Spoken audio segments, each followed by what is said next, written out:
ತೊಗರಿಬೇಳೆ ಪರಿಹಾರಕ್ಕೆ ಒತ್ತಾಯಿಸಿ ಡಿಸೆಂಬರ್ 9ರಂದು ಪ್ರತಿಭಟನೆ. ಮಾಜಿ ಶಾಸಕ ಎಎಸ್ ಪಾಟೀಲ ನಡಹಳ್ಳಿ ಸುದ್ದಿಗೋಷ್ಠಿ. ವಿಜಯಪುರ ಜಿಲ್ಲೆಯ ಮುದ್ದೇಬಿಹಾಳ್ ಹಾಗೂ ತಾಳಿಕೋಟೆ ತಾಲೂಕು ವ್ಯಾಪ್ತಿಯಲ್ಲಿ ಶೇಕಡಾ 80ರಷ್ಟು ತೊಗರಿಬೇಳೆ ಹಾನಿಗೀಡಾಗಿದ್ದು ರೈತರು ಆತಂಕದಲ್ಲಿದ್ದಾರೆ. ಸರ್ಕಾರ ತೊಗರಿ ಬೆಳೆದ ರೈತರ ಸಮೀಕ್ಷೆಯನ್ನ ಮಾಡಿ ಪರಿಹಾರವನ್ನ ನೀಡಬೇಕೆಂದು ಒತ್ತಾಯಿಸಿ ರೈತ ಸಂಘಟನೆಗಳ ವತಿಯಿಂದ ಡಿಸೆಂಬರ್ 9ರಂದು ಸೋಮವಾರ ಬೃಹತ್ ಪ್ರತಿಭಟನಾ ಮೆರವಣಿಗೆ ಹಮ್ಮಿಕೊಳ್ಳಲಾಗಿದೆ ಎಂದು ರಾಜ್ಯ ಬಿಜೆಪಿ ರೈತ ಮೋರ್ಚಾ ಅಧ್ಯಕ್ಷ ಮಾಜಿ ಶಾಸಕ ಎಎಸ್ ಪಾಟೀಲ ಹೇಳಿದರು.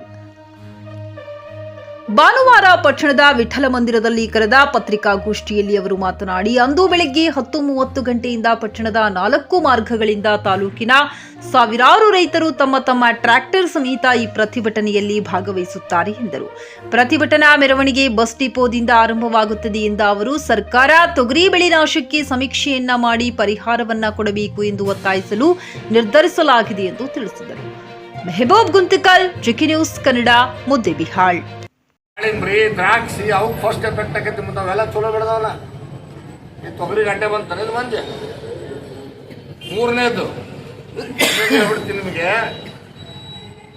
ರೈತರು ದಟ್ಟವಾಗಿ ಬಿತ್ತನೆ ಮಾಡಿದ್ದರಿಂದ ಬೆಳೆಗಳಿಗೆ ಸರಿಯಾಗಿ ಗಾಳಿ ಸಿಗದೆ ಕಾರಣ ಮತ್ತು ಕಡಿಮೆ ಉಷ್ಣಾಂಶದಿಂದ ತೊಗರಿ ಬೆಳೆಗಳು ಶೇಕಡಾ 80ರಷ್ಟು ವಿಫಲವಾಗಿವೆ ಎಂದು ವರದಿ ನೀಡಿದ್ದಾರೆ. ಅವರು ಹೇಳ್ತಾರೆ ಶೇಕಡಾ 80ರಷ್ಟು ವಿಫಲ ಆಗೈತೆ ಅಂತ ಹೇಳ್ತಾರೆ. ಏನ್ ಹೇಳ್ತಾರೋ ಉಸಿರಾಡಕ್ಕಂಗಲ್ಲಂತ ಅಲ್ರಿ. ಕಾಯಿ ಮೇಲೆ ಹಾಕತ್ತೋ ಇಲ್ಲ, ಹೂವು ಮೇಲೆ ಬಿಡ್ತಿಲ್ಲೋ, ಮತ್ತೆ ಗಾಳಿ ಬಿಡಿಸಂಗಿಲ್ಲ. ಗಿಡ ಮಟ್ಟ ಬೆಳೆದವ್ ಏನಪ್ಪ, ಗಿಡ ಬೆಳೆದಿಲ್ಲ ಅಂದ್ರೆ ಆಮಾಗ್ತಾವ, ಗಿಡ ಹೊಡೆದಿಲ್ಲ ಹೊಡೆದವ್. ಏನಾಗೈತಿ ಅಂದ್ರೆ ನಾನು ಹೇಳ್ತೀನಿ ಕೇಳಿಲ್ಲ, ಯಾರು ನೀವು ರಕ್ಷಣೆ ಮಾಡಕ್ ಕೊಟ್ರಂತ. ಈ ಕಳಪೆ ಬೀಜ ಸಪ್ಲೈ ಮಾಡ್ತಕ್ಕಂಥ ದೊಡ್ಡ ಮಾಫಿಯಾ ಈ ರಾಜ್ಯದಲ್ಲಿ ಐತಲ್ಲ, ಅವ್ರ ಜೊತೆ ಶಾಮೀಲಾಗಿರ್ತಕ್ಕಂಥ ಅಧಿಕಾರಿಗಳನ್ನೆಲ್ಲರೂ ಕೋಟ್ಯಾಂತರ ರೂಪಾಯಿ ಲೂಟಿ ಹೊಡೆದಾರಲ್ಲ, ಅವರು ಬಂಡವಾಳನ ಹೊರಗೆ ಬರಬಾರ್ದು ಅಂತ ಅವ್ರನ್ನ ರಕ್ಷಣೆ ಮಾಡೋದಕ್ಕೆ ಕೆಲಸ ಮಾಡ್ತಾ ಇದ್ದಾರೆ. ಯಾವುದೋ ಇಲ್ಲಿ ಲೋಕಲ್ ಇರೋ 2-3 ಏಜೆನ್ಸಿ ಅಷ್ಟೇ ಅಲ್ಲ, ಇಡೀ ರಾಜ್ಯಕ್ಕೆ ತುಂಬ.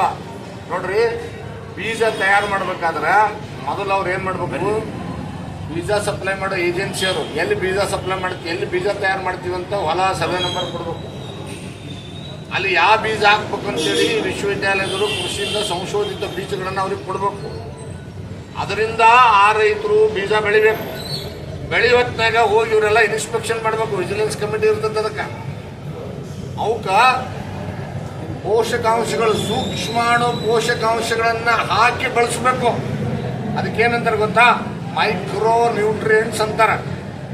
ಸಪೋಸ್ ನನ್ನ ಮಾತುಗಳನ್ನ ಜೆಡಿ ಏನಾದ್ರು ಕೇಳ್ತಿದ್ರೆ ಕೇಳ್ಕೊಳ್ಳಿ ಅವರು. ಅದಕ್ಕೆ ಮೈಕ್ರೋ ನ್ಯೂಟ್ರಿಯೆಂಟ್ಸ್ ಅಂತಾರೆ. ಆ ಮೈಕ್ರೋ ನ್ಯೂಟ್ರಿಯೆಂಟ್ಸ್ ಹಾಕಿ ಅದನ್ನ ಬಳಸ್ಬೇಕು ಬೀಜ. ಅವಾಗ ಏನಾಗುತ್ತಂದ್ರೆ ಜೆನೆಟಿಕಲ್ ಪವರ್ ಜಾಸ್ತಿ ಆಗುತ್ತೆ. ಜೆನೆಟಿಕಲ್ ಪವರ್ ಅಂದ್ರೆ ಏನು, ಸಂತಾನೋತ್ಪತ್ತಿ ಶಕ್ತಿ. ಮನುಷ್ಯರಿಗೆ ದನಗಳಿಗೆ ತಿನ್ನಿಸ್ತಿರಲಿಲ್ಲ, ಮತ್ತೆ ತಿನ್ನಿಸಿರಿಲ್ಲ ಅಂದ್ರೆ ಮತ್ತೆ ಮಕ್ಕಳು ಸರಿಯಾಗಿ ಹುಟ್ಟೋದಿಲ್ಲ ಅಂತೇಳಿ ಪೌಷ್ಟಿಕಾಂಶ ತಿನ್ನಿಸ್ತಿರಲಿಲ್ಲ. ಸೇಮ್ ಅವು ಆ ಮೈಕ್ರೋ ನ್ಯೂಟ್ರಿಯೆಂಟ್ಸ್ ಹಾಕಿ ಬೀಜನ ತಯಾರು ಮಾಡಬೇಕು. ತಯಾರಾದ ಬೀಜನ ಮತ್ತೆ ಚೆಕ್ ಮಾಡಬೇಕು, ಅದ್ರ ಮೈಕ್ರೋ ನ್ಯೂಟ್ರಿಯೆಂಟ್ಸ್ ಎಷ್ಟಿದೆ ಇಲ್ವೋ ಅಂತೇಳಿ ಚೆಕ್ ಮಾಡಾದ್ಮೇಲೆ ಕರ್ನಾಟಕ ಬೀಜ ಪ್ರಮಾಣೀಕೃತ ಸಂಸ್ಥೆಯವರು ಸರ್ಟಿಫೈ ಮಾಡಬೇಕು. ಸರ್ಟಿಫೈ ಆದ್ಮೇಲೆ ಅದಕ್ಕೆ ಬೀಜೋಪಚಾರ ಮಾಡಬೇಕು. ಅದಕ್ಕೇನಂತಾರೆ, ಗುಲೋಚನ್ ಅಂತಾರೆ. ಗ್ರಾಹಕರ ಸ್ಯಾಟಿಸ್ಫ್ಯಾಕ್ಷನ್ ನಲ್ಲಿ ನಂಬರ್ 1 ತೃಪ್ತಿ ದರದಾಯಕ ಶೋರೂಮ್ ನಿಮ್ಮ ಎಸ್ಪಿ ಟಿವಿಎಸ್ ಶೋರೂಮ್ ನಿಮಗಾಗಿ ತಂದಿದೆ ಹೊಸ ಮಾಡೆಲ್ಗಳ ಹೊಸ ಬೈಕ್ಗಳು. ರೈತರಿಗಾಗಿ ಅನುಕೂಲವಾಗಿರುವ ಸೂಪರ್ ಎಕ್ಸೆಲ್ ಕೂಡ ಲಭ್ಯ. ಹಾಗಿದ್ರೆ ಹಿಂದೆ ಭೇಟಿ ನೀಡಿ ಎಸ್ಪಿ ಟಿವಿಎಸ್ ಶೋರೂಮ್ ಮಾಲೀಕರು ಲೋಕೇಶ್ ಆರ್ಜಿ. ಹೆಚ್ಚಿನ ಮಾಹಿತಿಗಾಗಿ ಸಂಪರ್ಕಿಸಿ 8494951009. ನಾಗಲಕ್ಷ್ಮಿ ದಾಬಾ ಹತ್ತಿರ, ಗುಲ್ಬರ್ಗಾ ರೋಡ್, ಹುಮ್ನಾಬಾದ್ನಲ್ಲಿ 24x7 ಸೇವೆ ಸಲ್ಲಿಸುತ್ತಿರುವ ಮಕ್ಕಳ ಹೈಟೆಕ್ ಗಗನ್ ಆಸ್ಪತ್ರೆ.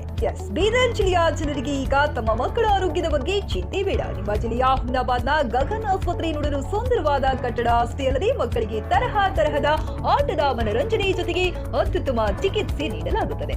ಇಲ್ಲಿ NICU 10 ಬೆಡ್ಸ್, PICU 6 ಬೆಡ್ಸ್, ಡಿಪ್ಯಾಕ್, ವೆಂಟಿಲೇಟರ್ ಸೇರಿದಂತೆ ವಿವಿಧ ಮುಖ್ಯ ಸೇವೆಗಳು ಕೂಡ ಲಭ್ಯ. ಹೆಚ್ಚಿನ ಮಾಹಿತಿಗಾಗಿ ಭೇಟಿ ನೀಡಿ ಗಗನ್ ಆಸ್ಪತ್ರೆ, ಪೊಲೀಸ್ ಠಾಣೆ ಹಿಂದುಗಡೆ, ಹುಮ್ನಾಬಾದ್. ಸಂಪರ್ಕಿಸಿ 9620618472 ಅಥವಾ 8846666532.